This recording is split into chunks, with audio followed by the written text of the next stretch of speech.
And siguro kung mahirapan tayo na i-uphold yung ganito, such as law enforcement and rights awareness, magkakatalo na lang kung amongst the ranks of our public officials ay hindi po nag-a-agree doon. Lalo na if we have a senator who will say na okay lang na makalaya at may second chance yung isang rapist na mayor, habang yung mga mahihirap ay madaling tokhangin na lamang. Yun lang, maraming salamat.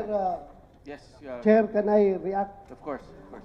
Ang layo naman ng sinasabi mo, Mr. Kasama ba yan dito sa hearing yung comment ko na yon? Ang layo naman.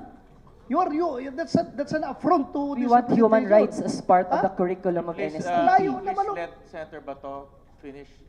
Ang layo naman nung, bakit ka nagkaganon? Ano na nangyari sa utak nyo? Ha? Ang layo naman. We can send you a copy of Ha? our position paper. Ang layo. At saka, I take offense on your what you said na yung ROTC is a misrepresentation of nationalism. Anong tingin mo sa amin? Anong tingin mo sa ganon? Ganon ka lang mag-judge sa amin? Dinadjudge mo kami na ganon? Ha? Are you sure you are the representation, you are the true representation of the Filipino students? Ganoon ba?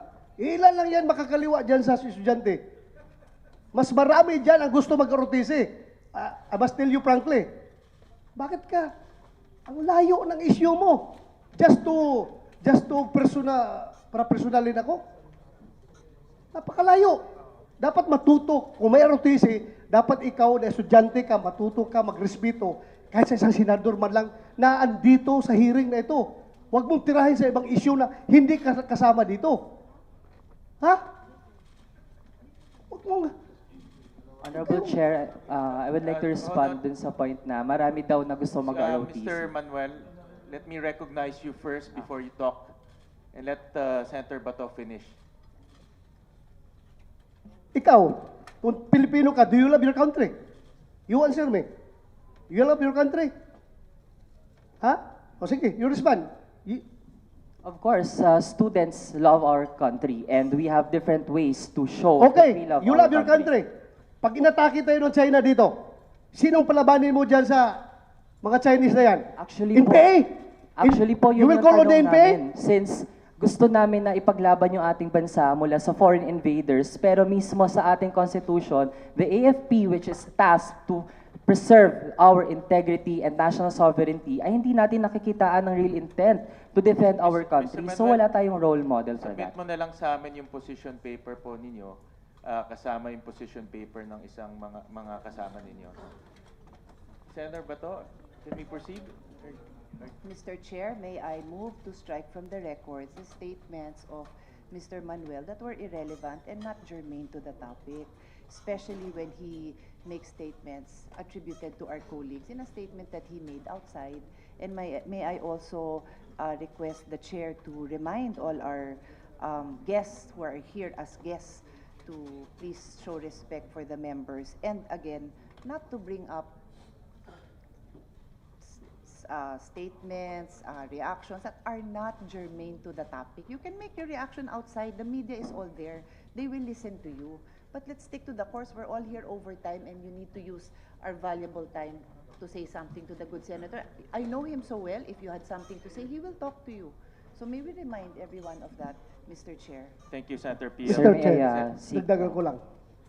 Ito, if he really represents the students, ganyan na talaga ang state ng mind ng mga estudyante ngayon na dapat baguhin natin.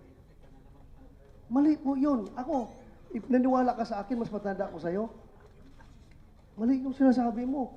Gusto mo lang akong tirahin sa ibang issue na hindi naman natin titakil dito.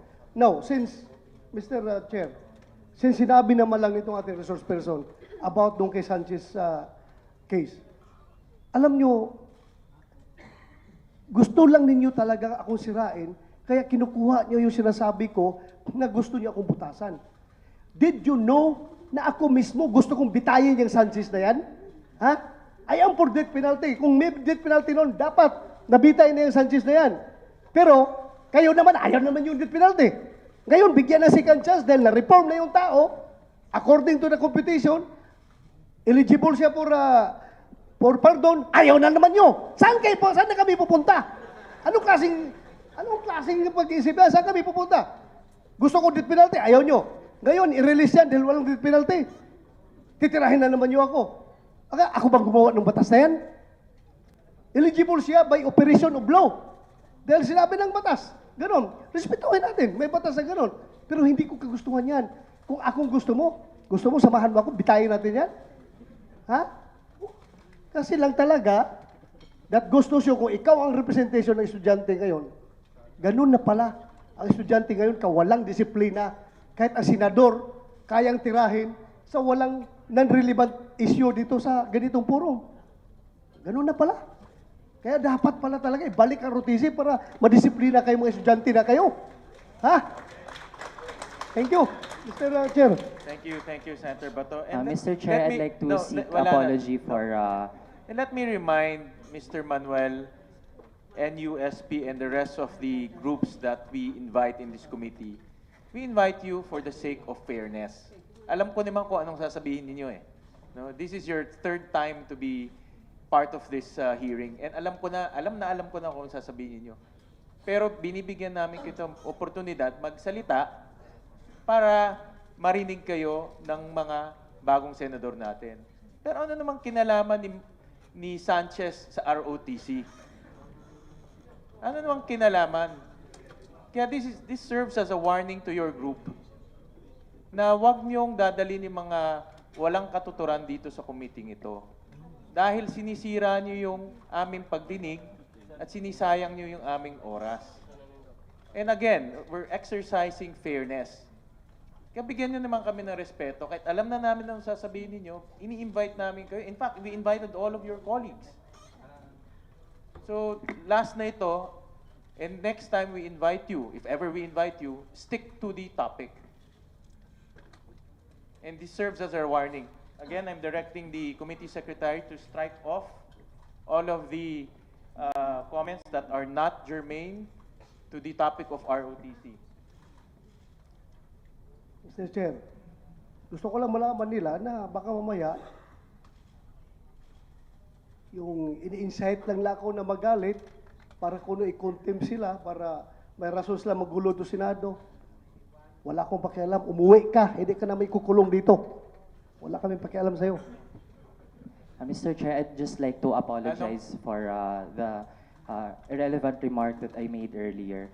I was just carried away by my emotion, especially with the topic at hand. But I pledge that it will not happen in future hearings wherein we will be invited. So once again, I apologize for what I said. We take note.